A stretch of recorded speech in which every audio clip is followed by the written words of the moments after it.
Hello, everyone. I imagine some folks will be trickling in, but we're going to get started here. We're a little after 11. My name is Hannah Holman, and I'm the Interim Executive Director of the Minnesota Theater Alliance. And we're thrilled to have Brad and friends from Prairie Pixel here to join us for this session. For those of you that don't know, the Minnesota Theater Alliance connects, supports, and advocates for our over 500 performing arts organizations across the state. This session will be in a webinar format, and attendees will not have access to microphone or video capabilities. Please use the Q&A function in the Zoom webinar to submit any questions that come up, as there may be time at the end of the session or throughout to answer those questions. This session will be recorded for access at a later time and for folks for whom reliable internet access for live programming is a barrier. Before we begin, I want to take a moment to recognize that the Minnesota Theater Alliance serves organizations and individuals that live and work on land that was and is the home of the Dakota and Anishinaabe Ojibwe people. I am currently sitting on land that was forcefully taken from its original Dakota stewards through a series of unfair treaties starting in 1805. We acknowledge the painful history and genocide and forced removal from this territory, and we honor and respect the many diverse Indigenous peoples still connected to this land. We also acknowledge that systems currently in place have marginalized, underserved, and harmed Indigenous people, communities of color, immigrants and refugees, disabled persons, transgender persons, queer persons, and women and femme persons, most notably those at the intersections of those identities. We acknowledge the white supremacy and anti-Blackness that has led to the tragedy of George Floyd's murder at the hands of Minneapolis police, as well as countless other acts of police brutality and the generational trauma on Black bodies. I invite you to take a moment of breath now together to consider where you are sitting and acknowledge the past, present, and future stewards of the land and the community, as well as consider our shared responsibility to demand accountability, transparency, and justice. With that, let's take a moment of breath together.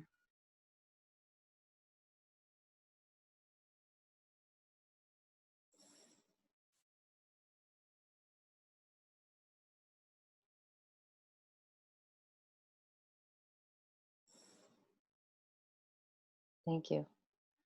I hope you'll take your reflections and your intentions with you as you move through the rest of your day and continue to slow down for necessary reflection as you do the work into the future.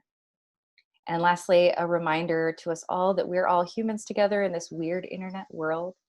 There may be occasional freezes or delays during our time together. And if your video freezes or lags, challenge yourself to take a moment to breathe and contemplate one of the last things you heard instead of feeling agitated by any inevitable tech hiccups. And with that, I'm going to turn it over to Brad to get us started. Thanks. Good morning. Thank you, Hannah. That's a great introduction. So Prairie Pixel was founded on the ideals established by the hard work required to make a life on the prairie, with an emphasis on digital marketing solutions. That represents hard work, quality, community. We view ourselves not as paid consultants who check out at 5 p.m., but rather as extensions of your internal teams. We care about our clients, and their success is our success. Today, we turn our attention to the important topic of accessibility. As recent events have highlighted, we are a community of many differing needs. I'm confident when I say all are invited and welcome to access and enjoy the work this group presents. Accessible websites are no longer optional. They are a must-have. We probably take being able to surf the web and easily browse content for granted. That is, if we aren't differently abled. Since the passage of the Americans with Disabilities Act, we've seen significant improvement in our physical and digital worlds when it comes to accessibility. Audio tones at crosswalks for the hearing impaired, wheelchair accessibility for sidewalks and buildings for the mobility impaired. These are just a few of the significant accessibility changes I've seen in my lifetime. In the digital world, there is continued room for improvement, though. Imagine if you couldn't use a mouse, couldn't hear a video, couldn't see text and graphics, couldn't focus on what's on a web page. People with accessibility challenges are often isolated by the nature of their reality. That isn't a reality we have to allow to persist. And accessibility challenges don't make these patrons any less of an audience for what the arts present. As managers of the arts, we strive to bring people together. With that, I'll turn it over to Joe, who will walk us through why accessibility on the web is important and how you can ensure your products are available to everyone. Thanks, Joe. Thanks for having me, everyone. It's good to be here. Brad is going to be sharing the presentation. And so you may hear me ask him to move on or go back if I need to make a point. I will also share some examples. So Brad, do you want to pull that up? I'm not seeing it quite yet.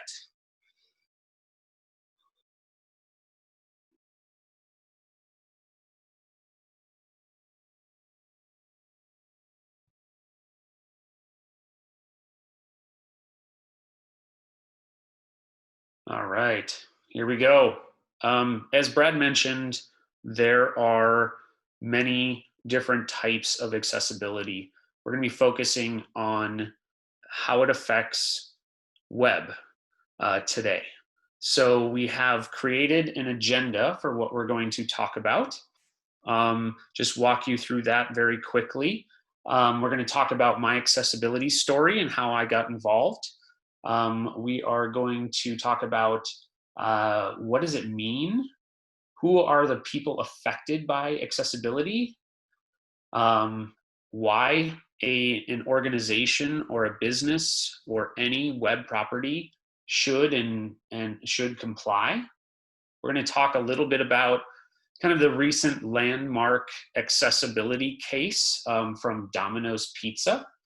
We're going to get into the W3C or WCAG standards, the Web Content Accessibility Guideline Standards. If you are familiar with that, great. If you're not, we'll do a brief introduction to those. We'll get into a little bit about accessibility solutions. How can you get started? And then we'll talk about industries with the greatest risk, how there's some community involvement in this, and we'll show you some examples of some organizations, some that you may recognize, some that you may not, who are doing an exceedingly great job, and some that maybe have some work left to do on their web properties. And then we'll talk about where Prairie Pixel typically gets involved, and what you guys can do to lead up to that, where you guys can do some self-starting and learning where you're at, doing a little bit of an overview assessment. And then my favorite part, questions. I love to receive questions at any time throughout this presentation. So as mentioned earlier, there's a Q&A chat feature. Feel free to add those questions anytime throughout the presentation, and Brad will either interject with those questions or he will save them for the end, and we'll have a chance for you guys to continue to ask questions there. So we really like that piece of it. All right, good timing, Brad. Accessibility firsthand. Hopefully most of you guys can see my video. I do have a birthmark on half of my face, and it does affect my vision. So in one of my eyes, I see perfectly fine. And one of my eyes, I am legally blind and see 2400 with correction. And so this topic is pretty close to my heart, although I don't need to use accessibility tools on a daily basis. My assumption is as I get older, I definitely will. And so that made my journey into accessibility just have that personal touch. My first take on web accessibility was in 2015. As a web developer and experience in that industry, I got a call from an organization by the name of Site Improve. They are, although based in Europe, their major United States office is in Minneapolis, right along 494. And they called us to build their website. At that time in 2015, as a web expert, I was still not familiar with web accessibility. That is how far and fast this topic has come. they contacted us to build their website. And I can say that as a technology team, jumping into new technology is very scary. And so they promised to teach us everything they knew about accessibility, as they are an accessibility expert. They have a tool that I will show you that can crawl your website and show you some of the automated errors that are on your website. So as we went to build that site, we didn't really know what we were getting into. They taught us a ton about accessibility, and we launched an awesome looking website that was fully accessible. And we have since become a referral source for some of their clients, as well as just taken on a whole new world with accessibility as a core of what we do in our web builds and maintenance, and all of those sorts of things. So that's kind of how I got involved in this. And so in the last 5 years, I've continued to learn a ton more about it. Although I am not fully a programmer at this time, I have experience in how it affects businesses, what you need to do. And so that's what we're going to be talking about today. All right. So the major points that we need to talk about in terms of web accessibility are, when you look up the definition, it's websites, tools, and technologies that are designed and developed so that people with disabilities can use them.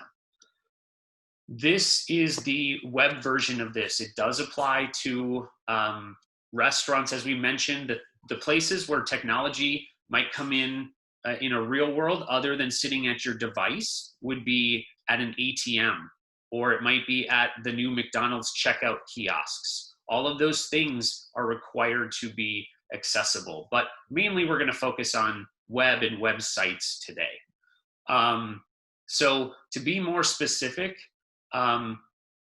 the goal, or what needs to happen, is that anyone or all people need to be able to perceive, understand, navigate, and interact or contribute to a web property. So the contribution part to a web property would be simply either one, filling out a form, purchasing something on an e-commerce site, or participating in a comment section in a blog.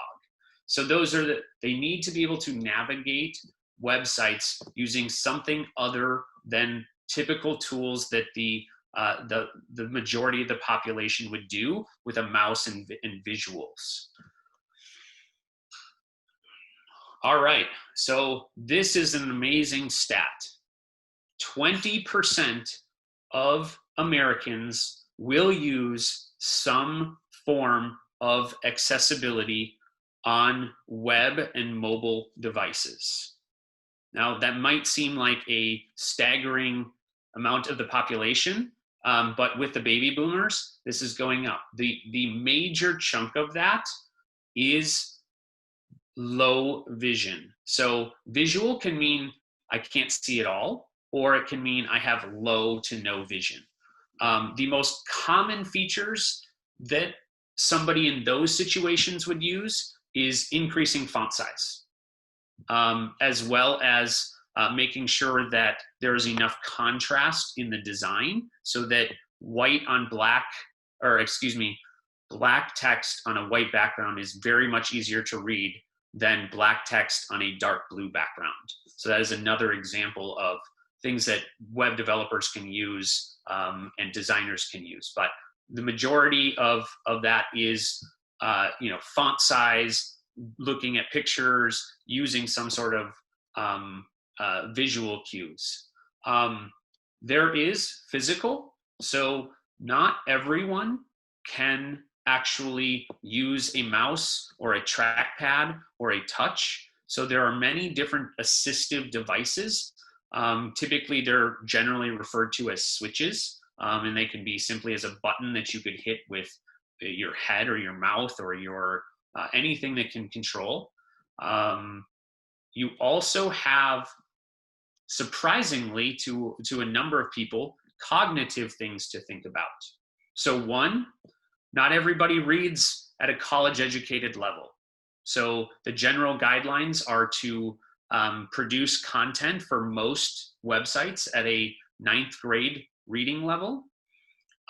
You also have issues where there may be people with cognitive issues from things with motion on the screen. So a common example of something that's really difficult to make accessible on a website would be a slider.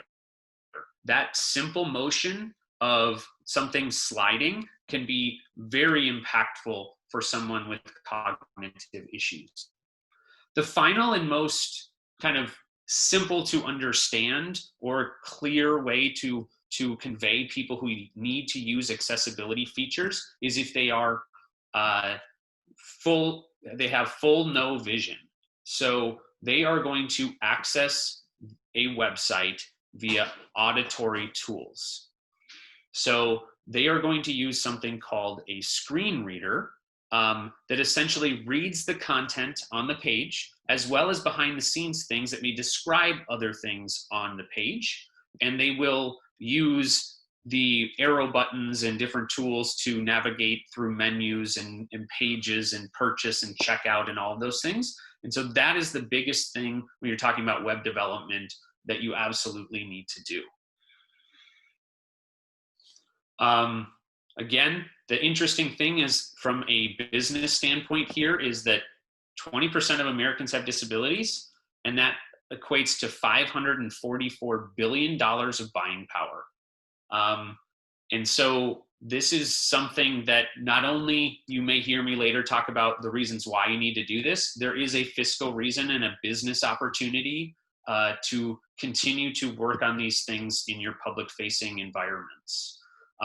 That number, again, as I mentioned, with the baby boomers getting older and using more assistive technology, and now it's really the first generation that's been using devices at a slightly younger age, where they are going to continue to use devices and computers and things to buy things and check out and continue to, they're not just learning them, it's expected that that's the way that they're going to make their purchasing going forward. And that's the way that they're used to it now. And so that's what we need to continue to do. I would jump in that as we go through this pandemic and locally with the riot component of what's happened in the last 2 weeks, so many people have been forced into the internet as their mechanism for providing the products that they need on a daily basis, whether that's food, clothing, medicines, etc. Not excluding, obviously, entertainment options, which we're looking forward to that day when our society can reopen and be clear of COVID. But it's just so important to be able to present these options to everyone. Thanks, Brad. So why would I do this? Why would I spend time, effort, and money to potentially make sure that my organization's web properties comply with these guidelines? So, number one, it's the right thing to do. Inclusion for all. We want everybody to be able to navigate our content, take in our content, buy our products if they need them. It's a socially good thing to do. Oftentimes organizations need more than that.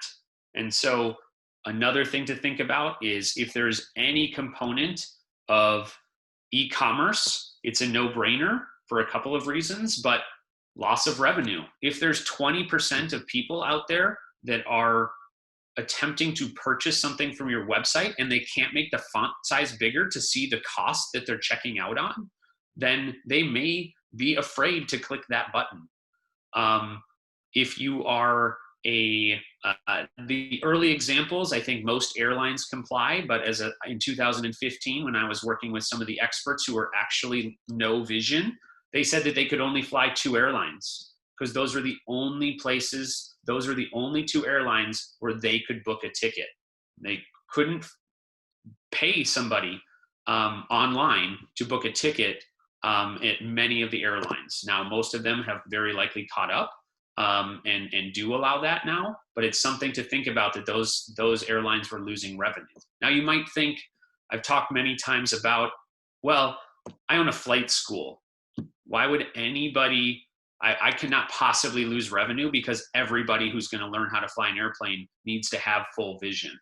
But what you don't think about is that I bet 25% of flight schools are gifted to somebody else. And so you have parents buying them for children, you have siblings buying them for gifts, you have husband and wife scenarios. If any, even if it's something that you need to use that's visual, somebody else could be purchasing that for you. And so you still have that potential loss of revenue there.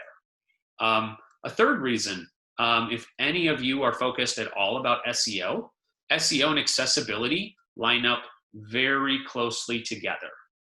The reason for that is that the way that the Google bot crawls through your website is very similar to the way that an assistive or a screen reader would crawl your website. I think the best way to think about that is that if you have one of those situations where you have what I call a mega menu, where you hover over one menu item and there might be 20, 30 other menu items, if you are going through that website and you hover over that one spot and it shows those 30 items, that's a lot to take in from a one at a time listening. That is like calling your local utility and saying press 1 for customer service and press 30 to leave a comment. By the time you get to option number 30, you can't remember what option number 6, 7, 8, 9, you don't know what the best one is. And so bringing that kind of more into an organizational way shows the Googlebot how your site is set up, and as well as able to read all the content, able to understand what Googlebot doesn't know what an image looks like yet. It might someday, but right now you need to describe what that image is. And all of those things are good for search. And so that is, they align really well. A well-coded, well-managed site for accessibility has a natural bump in SEO. And I think, not to mention, it's not going to be long before Google is actually ranking your site based on accessibility. This happened a while ago with responsive design, where if you weren't responsive, you would lose some traction on Google. And all of us in this world believe that this is going to be the next major update for them. Do we know when it's going to happen? No, but they are going to be penalizing or providing greater results for those sites that are accessible. Now, the final one. Hey, Joe, just to interject, we got a question that came in looking for a definition of our vernacular. Can you define what SEO is? Oh, sure. So SEO is search engine optimization. This is the term used when you are going to Google and you type in restaurant. It will pull up the most relevant restaurants in the area that you could go to. And so businesses and organizations compete because the higher the ranking that you show up when I type in restaurants on that Google search, the more business I am likely to get. And so people will produce content, will make their sites faster, and do all the things that Google likes in their what they call algorithm to ensure that they will rank highest in that particular genre or those particular keywords as we talk about them in SEO. That's kind of the very basic version, but there is an entire industry, including a lot of what Prairie Pixel does, to ensure that you have a quality ranking when people search for certain keywords in your industry. Moving on, hopefully that helps. We can talk more about that later. Good question, and thanks for asking questions along the way. The final reason that you should comply is legal. This is a law that comes from the Americans with Disabilities Act, and it is required that you have an accessible site. Now, there are a couple funky things about this. One is that the Americans with Disabilities Act was written and created before anybody in any of us ever used the internet. And so we are applying a law to a technology that didn't exist at the time when the law was written. And so with that, there are guidelines, and we'll get into that in a little bit. But the major thing that you need to think about is you can get something called a demand letter. A demand letter is a legal document from a lawyer. They typically have a plaintiff listed that would be somebody needing to use accessibility on your website, and they will claim that they will not be able to either access information, purchase something, or just in general navigate your website. And what it will say in that document is, one, you owe us money because you aren't complying with the law, and two, you need to tell us when you're going to fix your web property. Now, to be clear, you don't get to do, it's not an or situation, it's an and situation. You don't get to just then immediately resolve issues on your website and then that problem goes away. It's typically you are paying them to settle. So you're paying them dollars, and then you are paying an expert or a team like ours to do what we call remediation of your website to make sure that it complies. And so going through all those steps and then proving it. Now, the other interesting thing about some of these lawsuits is that more than one plaintiff, just because you have settled with one plaintiff, does not mean that you can't get a settlement from another plaintiff.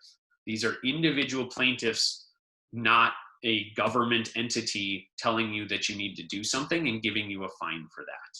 So this can be both kind of a situation where there's some, not goodwill, but there's also situations where it's legitimate. If there is a law that there needs to be accessibility, if I can't navigate your website, then that is, a problem for what the law says.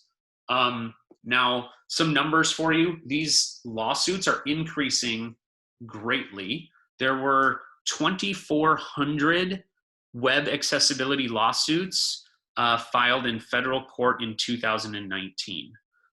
That's almost triple the amount 2 years earlier. So we'll get into a little bit more about what that means in a bit, but that's why do you do this? It's the right thing. There's potential business implications or loss of revenue or loss of opportunity. It's great for SEO that many of you might be doing anyway. And then there is that fear, or is there a return on investment of not having a compliance issue or a legal issue?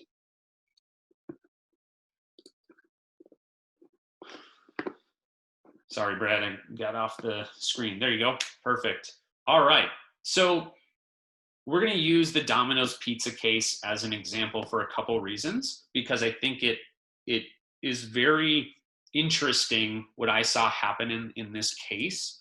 And so Domino's Pizza got one of those demand letters, and it said, pay us $100,000. My low vision client can't purchase a pizza from you. So they got that letter, and there was some of the language that I wanted to share was the alleged inaccessibility of Domino's website and app impedes access to the goods and service of its physical pizza franchises, which are places of public accommodation. So there are some gray areas here. If you have no physical space and you do not do business across state lines, you do not need to comply, but that's pretty rare and pretty few and far between, and gets a little bit more into the legal expertise than I have. So basically this case was settled in 2019, and it went to the Supreme Court. And so what it was is that what this means for small and medium businesses was it was a confirmation that everyone must comply. Up until that point, there was always gray area. People thought they could fight it. Now it's cemented in this decision that these lawsuits will continue to be won at an alarming pace if there's ever any argument that your site is accessible or not. The business thing that I feel is really, really, really interesting from the Domino's Pizza case is that I have to imagine that low and no vision folks who can't drive, at least 3 or 4 years ago, before all of these delivery things, were using Domino's Pizza delivery as a major, as a percentage wise greater than the average population, because that might have been the only type of food that they could get delivered. And so why would Domino's Pizza spend hundreds of thousands or millions of dollars fighting this when they might just be losing that same amount rather than just resolving the issue on their site? So it's very interesting to me that Domino's Pizza decided to stick their heels in on this and not leave it up to somebody who may have less of a business case or a revenue increase from making sure that all individuals were able to purchase on their consumer-facing website.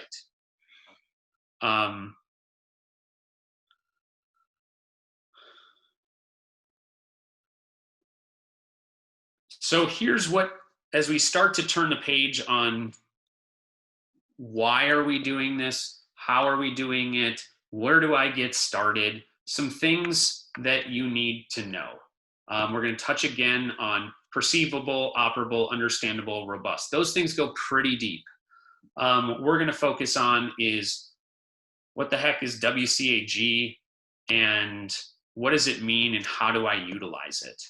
So what the WCAG is, the Web Content Accessibility Guidelines. Because this law is being enforced through an old, something that happened before the internet existed, there has been, the authority has been Web Content Accessibility Guidelines. And there are different levels of those. If you're taking notes, the most common level that you should meet in order to feel good about complying is WCAG 2.0 AA. Now, there's 3 levels of the A's: A, AA, well, A, AA, and AAA is what you'll hear them referred to. A is pretty basic, having a few things on your website, and yes, you can meet that standard, but you're likely not to avoid any sort of legal setback there. If you are at AA standard, you should feel pretty good that you will not get a demand letter, because that is what most lawyers reference. And then 2.1 came out about a year ago. That is focused more on 2.1 in very short terms, is focused on responsiveness or small devices with touch. And so as people are getting more and more familiar with that, it's becoming more and more of a standard, but not something that you necessarily need to meet today. Then you will also hear about this AAA standard. It's kind of this dream world of this perfect scenario for accessing your site on no vision. And it's very hard to get to that stage, nor is it necessarily a legal requirement. A visual site that has AAA standards would be a lot of content with a black background, or excuse me, a white background with black text. It would be a super boring website. And so there isn't necessarily that expectation to meet that part. All right, so moving on a little bit to the solutions to what we do to ensure that a site is complying with these standards. So number one, if you have an existing site, you can do what you call a remediation to meet these standards. It's quite a bit simpler to incorporate it into a new build. We'll talk about that more in a second. So there's 4 types of solutions high level for this.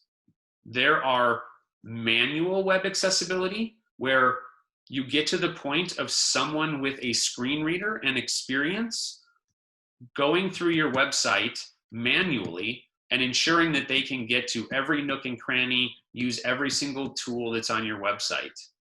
You have semi-manual web accessibility, which is a combination of that, as well as testing automated via testing tools, which I'm going to show a brief overview of it in just a second. You have a third one, which is if you have like a simple CMS, if you're familiar with that term, or content management system, there might be plugins or third-party tools, or if you search accessibility on the web, there might be kind of these hokey, I call them, tools that say, add this to your site and you'll be fully compliant. It's not usually true that it's that simple. There usually needs to be some involvement from both a design aspect and a coding aspect of your web property. You then have your fully automated web accessibility. So that is a tool that will crawl your website, look for coding errors, and give you a report every so often, because this is something that you need to keep up with over time. It's not just a set it and forget it thing.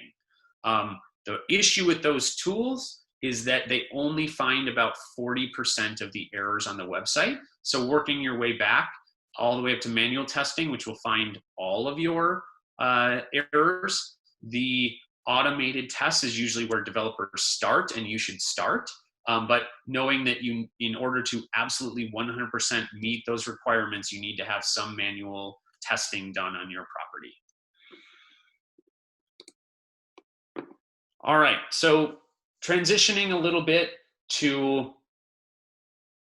industries with the greatest risk. So these folks that are producing these lawsuits or demand letters, they have taken kind of the lowest hanging fruit approach to this. So 5 years ago, you would see mostly these demand letters going out to government sites, because those governments sites are required and should have known to do that. So they were winning a lot of court battles there and asking them to, and it needs to be accessed by all, to renew your driver's license, buy a new car, and go to the DMV. So all of those things were hit pretty hard, and most of them are now compliant and aware of these rules.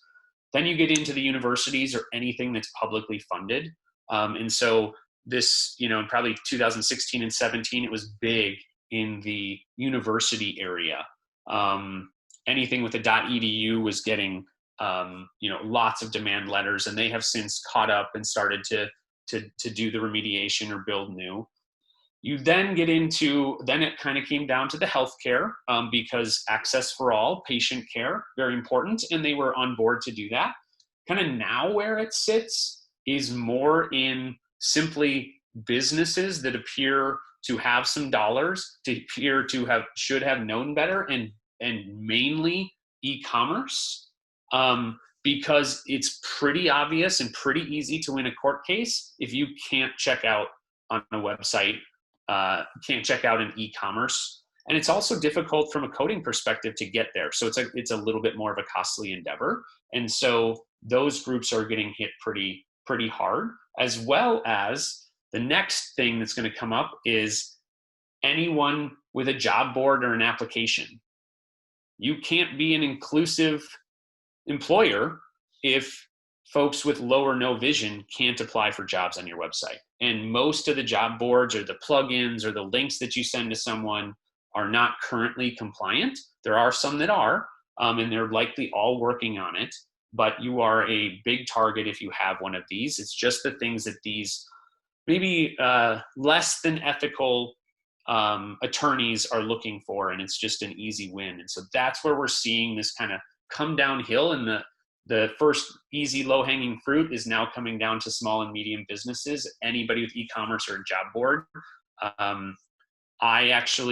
We hear a lot about, we get calls when people have these demand letters and say, what do I do? And so we also have firsthand knowledge. You can also go look on a public site and look at all of the lawsuits that have been filed. And so there's pretty good documentation on what's there.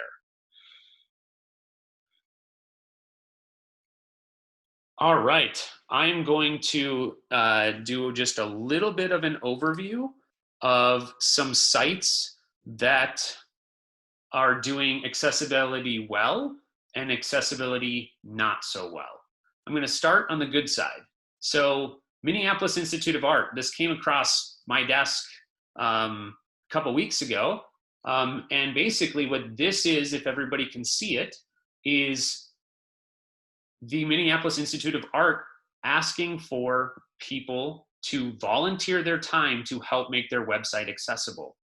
There is very much a technology part of this, and then there is very much a manual content entry part of this. So when you have an image, particularly artwork, not only do you want to show the artwork, but if you're low or no vision, you want to be able to listen to a description of what that artwork is. So there's a little bit more to this, but in its simplest form, they are asking people to donate their time to look at art and describe it in written form so that screen readers or people crawling their website are able to understand what they're looking at. And so this is obviously, if you show a lot of artwork on your website, this is a big task.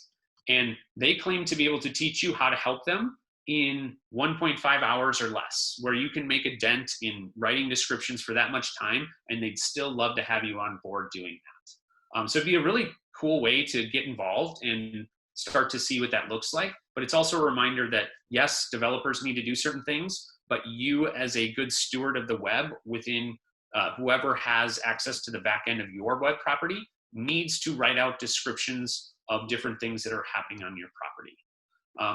I'm actually going to take over the screen here for a second and show you a couple of real life examples of how I can tell you that this is going to looking like a site that's thought of accessibility.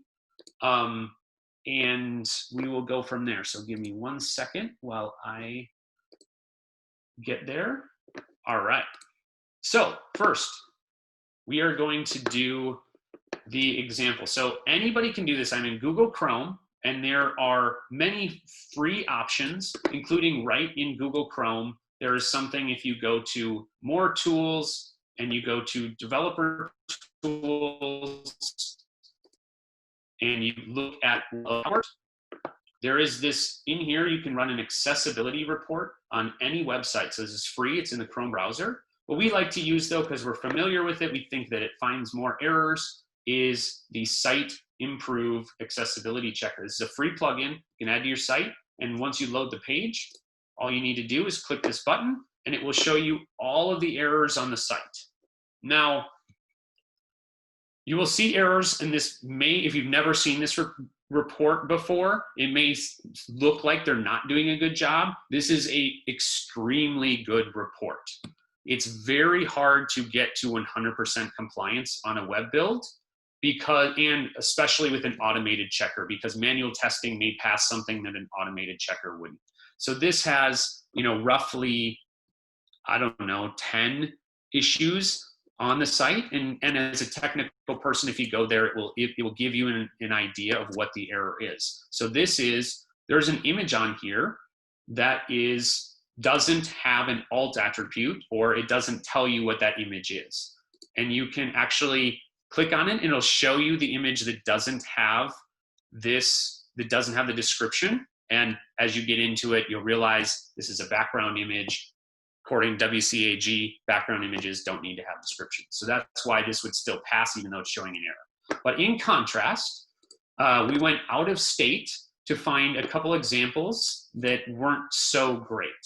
So just, again, this is to give you a high level. My guess is Minneapolis Institute of Art has spent time, energy, and money making sure that they have a nice site that is compliant.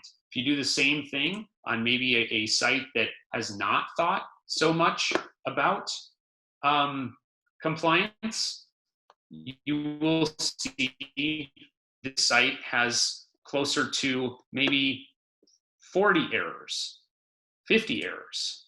And so there's 28 images that don't describe the image, which is a very simple thing to resolve. It just hasn't been done. The Lincoln Center. Oh, Hey, go ahead. Joe, can I jump in and ask a question here? So when you run a tool like the one that you just popped up, is it looking at the site or is it just looking at the page that you're on?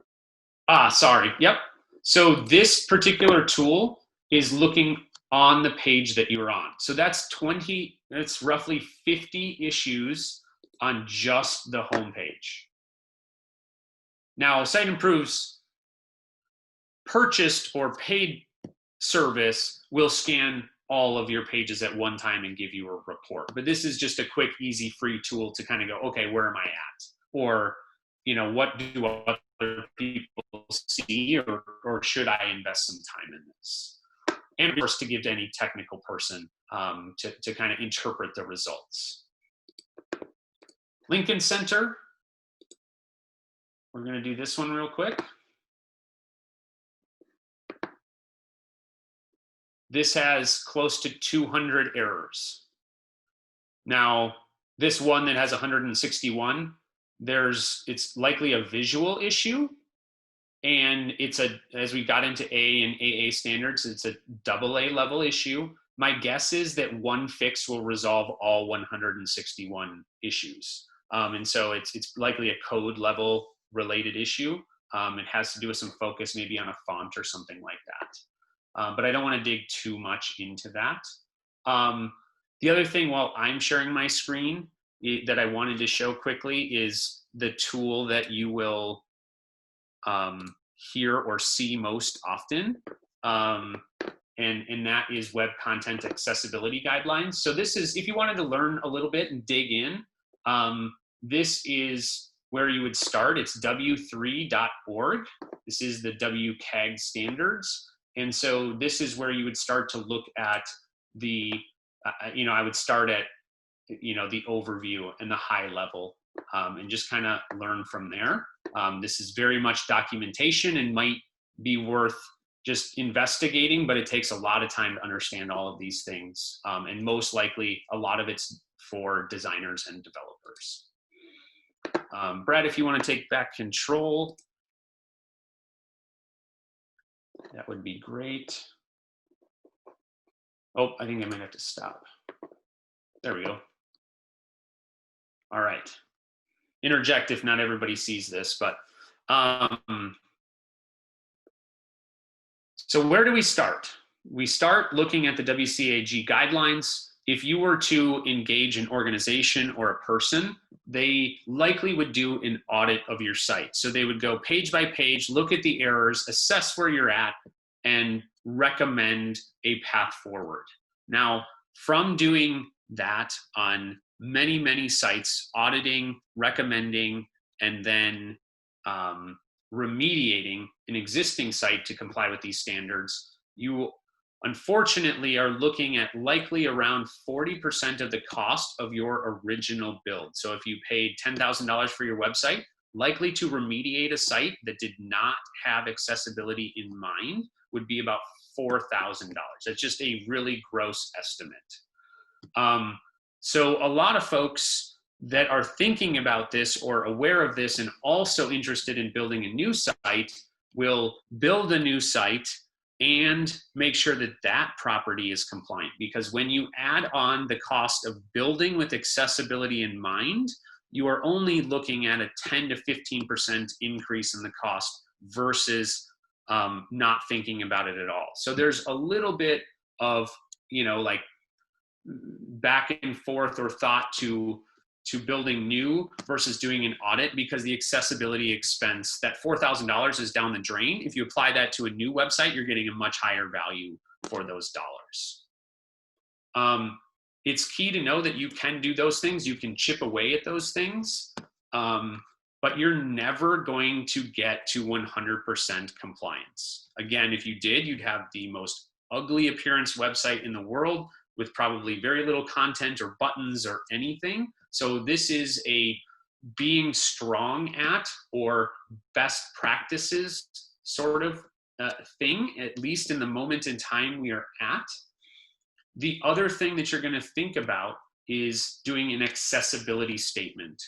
You'll see this on a lot of websites, and it does, if you are working towards better accessibility on your website, you're going to want to create an accessibility statement, and there's even accessibility statement generators out there. It's just kind of like one of those, you can even do like, if you've done a GDPR one or something like that. It may not be a term that everybody's heard of, but accessibility statements say, this is where we are at. We are committed to getting better. These are the things we are doing to get better. And this is the expected result of and when we are going to get better. Adding that to the footer of your website, if you are actually doing those things, will possibly turn away someone from giving you a demand letter, because you also on that screen are saying, if you have an accessibility issue on our site, email us here and tell us what it is, and we will resolve it at our most immediate future. So it can't hurt, if you are working towards accessibility, to have that on your website. So hopefully somebody would submit an issue on your site before they would just do a demand letter. And so it's not going to protect you if you're not doing anything, but if you're working towards a goal, or you're starting with a new vendor, hey, we are redesigning and rebuilding a website at the current moment, it should be live, and we are focusing on meeting WCAG 2.0 guidelines. That would be it's a very good thing you can do immediately. So that kind of wraps up what I wanted to talk about. This is something that, where is it in this state of the world in accessibility? We're kind of if you're on a bell curve, we're on the way up to the top of the bell curve. If anybody remembers, responsive design was huge 5 and 7 years ago. Whenever you're building a website, that was the key word, was make sure it's responsive. Now in 2020, when we're building websites, it's assumed that it's going to work on all devices and all sizes. And this is kind of everybody's hearing, learning, doing these things, and then it's going to become a standard, and then people are going to build tools, and it's going to get easier and easier to stay in compliance. And by staying in compliance, one point I failed to make earlier was there is an ongoing effort by any web content person. As you're adding new images to your site or changing things, you need to do certain things like alt attributes to make sure that your site stays in compliance. So it's not a set it and forget it type of a thing. So with that, I think we are ready for some questions. We are. We'll have them. Thanks, Joe. That's been awesome. So we have received a few questions from early registrants to today's workshop. So I'm going to rattle them off. Some of them may need some clarification. So if the person who asked the question is online, they feel free to chime in and clarify. But the first question was, as we move more towards doing everything online, what are the best platforms you found to maintain programming? And I guess I'll take a quick stab at that while, Joe, you think about it. Number one, I think that what I've heard today and what I've experienced in my career is that the idea or the concept of accessibility is an organic, nonstop effort. So whether you've created a new website or you're adding new content or new pages to a website, part of your checklist of is it done and is it ready is number one, have you spelled everything correctly? The simple things that we do on a daily basis. Does it communicate what we're trying to communicate? But also doing a check with some of the tools that Joe has already kind of gone through and do a sanity check. If you're not achieving those levels, I think that's the springboard opportunity for you to say, do we have a bigger issue that we may need to bring in outside resources to help us resolve them, or can we solve them ourselves? The question, I think the challenge is that it should be on your checklist to make sure that they are resolved, and that just ignoring the problem will only come back to haunt you at some point in the future. Joe, you want to add anything to that? Yeah, I think, that's great, Brad. And I took a little different interpretation to the question. So I'm going to answer the other question that they might be asking is, like, are there platforms out there that are compliant? The answer is no. It is a experience related, coding related, anything custom coded is out there. So is there one platform that you can use that will do it for you? The answer is no. Are there platforms out there that will make it easier than others? Yes. And there are constantly platforms that are leaping ahead of each other.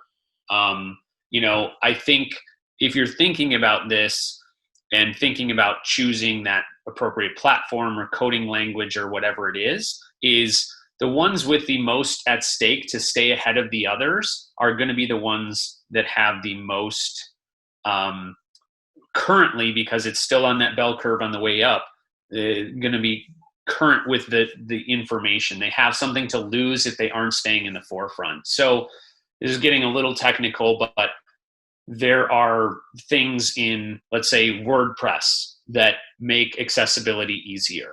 And there will continue to be things that make it easier and easier and easier. But if you're doing custom things to your website or setting it up, there still needs to be knowledge from your technical resource on how to make sure that that all happens. And if you are a really technical person and you know what a plugin or an add-on is to a web property, so that's third-party code that might manage your forms on your website, you may want to search for a plugin that has accessibility in mind. So accessible form plugin would be something that you could look at, and those types of tools or add-ons will make it easier to stay in compliance. But there isn't a one token answer here, but everything is kind of starting to keep up with the times to make this easier and easier and easier for developers and content folks. The key is to make sure that you have, as anybody who's managing content on their website, you want to make sure you have a place that's easy to access to put in those alt attributes.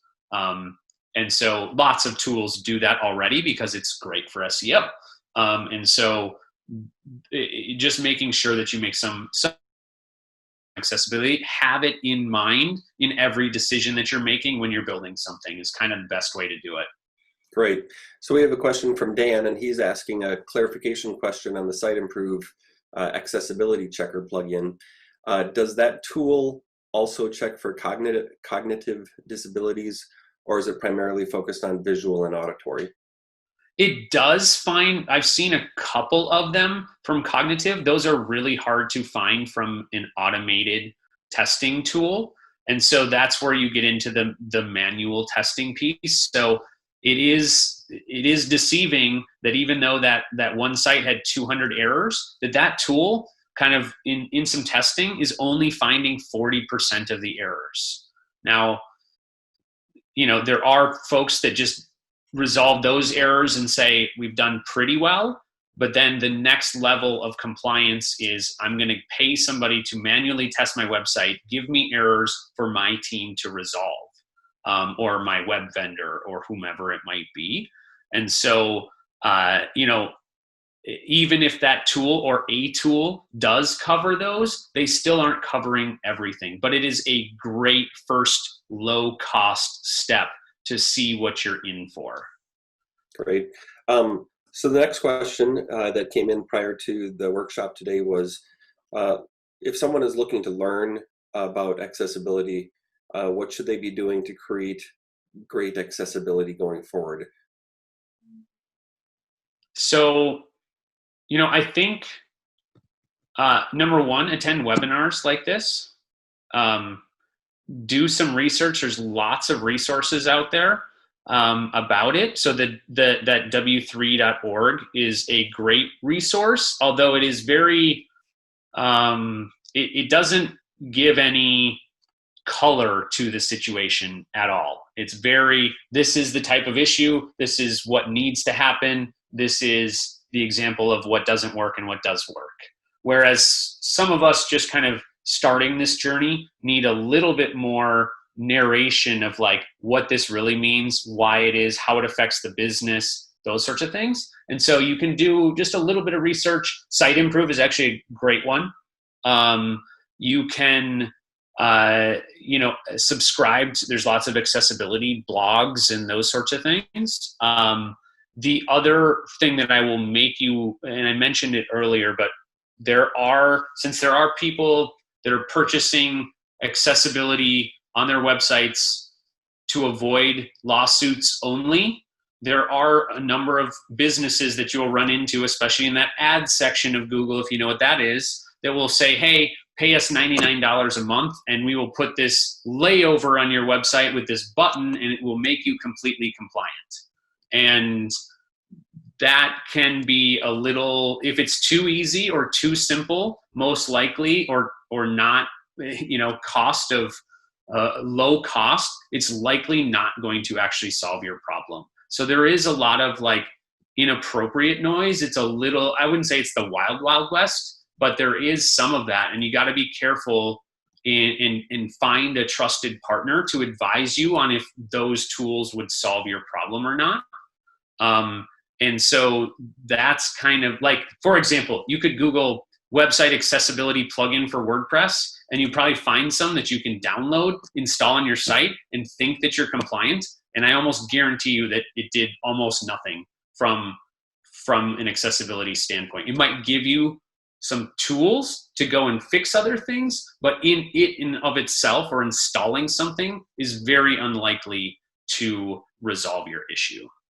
So, not to be an alarmist, but I'll add a layer to that, and that is when I think back to the early days of the music industry going after the music sharing services like LimeWire, et cetera, there were sneaky lawyers that figured out ways to figure out what was being downloaded so that the lawyers could actually zero in and target people who were downloading music.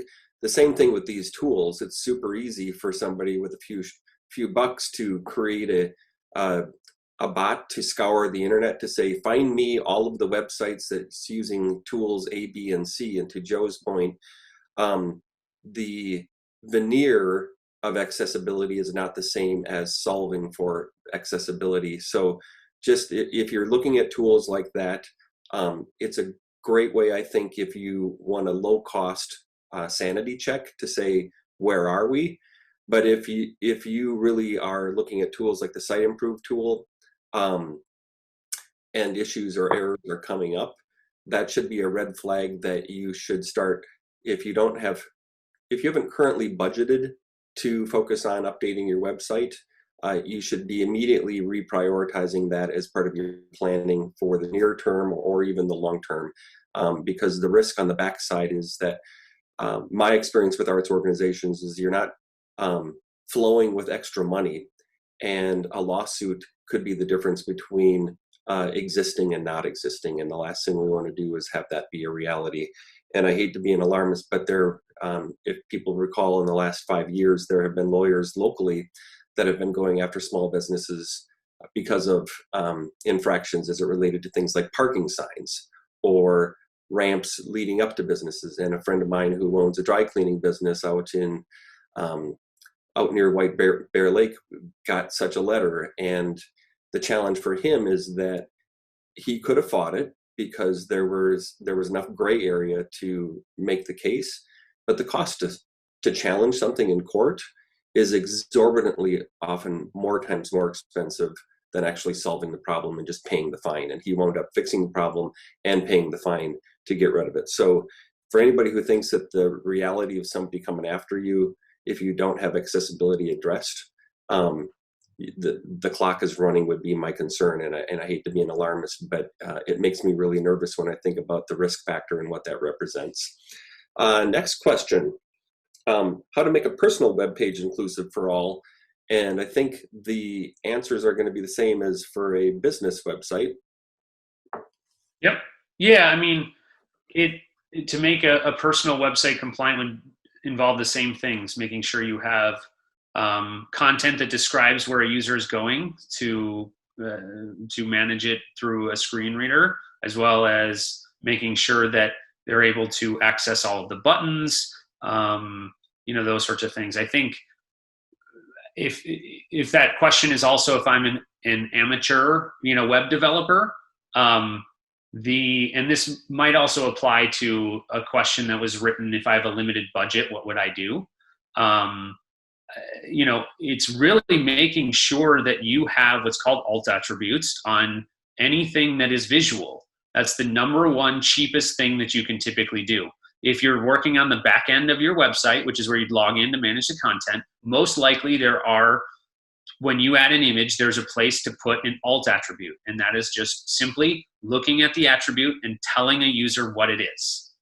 The best example that I can give of this other than an image is a button. So if you have an e-commerce store and you have a really, really cool picture of a cart for your checkout button. So let's say you added something, you're on an individual product page and there's this button that says add to, and then it shows a picture of a cart. Somebody using a screen reader with no vision has no idea what you're adding it to. It says add to, you could say, whatever. Now they can assume that they're adding it to the cart, but if you're showing just an image of that cart in your little button, they don't actually know what they're doing. And so what you would do is there's an image there, you put in an alt attribute called cart, and it would say, then to the screen reader user, it would say add to cart in the very simplest form. And so it's describing where a user is going. And those are usually things that aren't technical. And it's also, if you are thinking about this, demand letter thing, it's also the easiest thing for somebody to look for, to be like, these guys, and I did it too, these guys have 140 things on this page that they didn't describe. All they had to do was go in and put in a couple notes about what that thing is, and they would be in compliance. And so it's like also this like huge target that's like easy to hit. It's the easiest target for anybody with a lawsuit in mind to look at. And so the best thing to do is also the cheapest and easiest. Now, to get beyond, you're still not compliant, but that's what I would do if I had little experience or low budget. And look at some of the blogs. A lot of the platforms, say you're working in Squarespace, they have a lot of resources for accessibility compliance and like what to do and how to use their platform to become more accessible. Same with any other tool. It's just some of those more like do-it-yourself tools, Wix, and for personal pages, Wix and Shopify and Squarespace. They have some tools. I mean, if you're a large business and need to make your site compliant, that can actually be a really bad thing because there might be some roadblocks. But just to get a really strong, simple personal site, that can be a really good option. Yeah. So Dan, I think we might have already answered your question, but you just sent in another one that said, while accessibility needs should and need to be met, for many nonprofits, it comes down to resources, both time and dollars. In terms of impact on the most number of people, where would you start? If it can't be all of the above today, is it alt text and on images for visual impaired? Is it captioning for web videos? And I think, Joe, to a large part, you already answered that question, but if you want to add to that. Yeah, the only other thing I would add to that, Daniel, is that when you go to build a new property, don't forget about accessibility. So if you let's say you're going to do it internally, make sure that you have someone who's aware of accessibility, how to meet it from both a design and build standpoint. Or if you're choosing a vendor, make sure that it's included in what you're building. If you're looking at a slightly more inexperienced shop, they may try and lower their cost by not including that in your proposal, and you're losing that potential return, if it is a return on investment of complying. So that's something that I would think about. I would kind of look at the basics, look what your current platform already has available to hit that low-hanging fruit. And then you can even write that accessibility statement about it. This is what we're doing, and we're planning on redoing our website in 2021 and to meet full accessibility compliance guidelines. Now, I'm not a lawyer. It's not going to get you away from anything, but it's one of those, why not? They're always anything that is not truly maybe just looking for suits or looking for demand letters to send. They're going to go to the lowest hanging, easiest fruit. And so if you're even just a couple steps ahead of that, you're in a better place than anybody who's done nothing. Yep. Larissa writes, almost all of our images on our website are background images for aesthetic reasons. Are there best practices around alt text for background images? Yeah, I touched on this briefly. At least in WCAG 2.0, background images do not need to have alt text. Now, they can have alt text because if you have, what I'm talking about is like if you have what we call a hero image or one main image on the top of your web page, on your home page, like a lot of websites do. Some of them even have videos where you would want to describe the video. You would still want to describe that image because it means something. Let's say you're selling tractors, you would have a picture of your whole page size tractor, and you would say, this is a green John Deere tractor, model XYZ, whatever it might be, so that the user still knows what that is. If it truly is what you'd call a background image, like maybe you have a pattern in the background behind your tractor or something like that, you don't need to describe that background image that you're talking about, but make sure you understand that it's truly a background image and not anything that needs to be described. Excellent. So last question as we wrap up in our last couple of minutes here. If we have a very limited budget, what are the 3 things that we recommend that we do to start ASAP? Yeah, we talked about this. I'm going to repeat a couple of them, but 1, educate yourself. So come to these, do a couple of these events, Google it, go to the W3 standards, just learn, be aware of what it is so that 1, you can start to set a plan for the future. 2 is try and figure out what you can do for those alt attributes and all those kind of low-hanging fruit, non-technical things that you can do, like Minneapolis Institute of Art is doing. I think they did the heavy lifting, but they probably have so much content that they're following up with putting those alt attributes in. See, what would the 3rd thing be? Talk to someone, like call Brad, call myself and go, hey, this is my individual situation. This is what I'm in with my property, my budget, my timeline, and get kind of like a, how do we take a first step, or what would my first step be? That would kind of be my recommendation for the 3 things.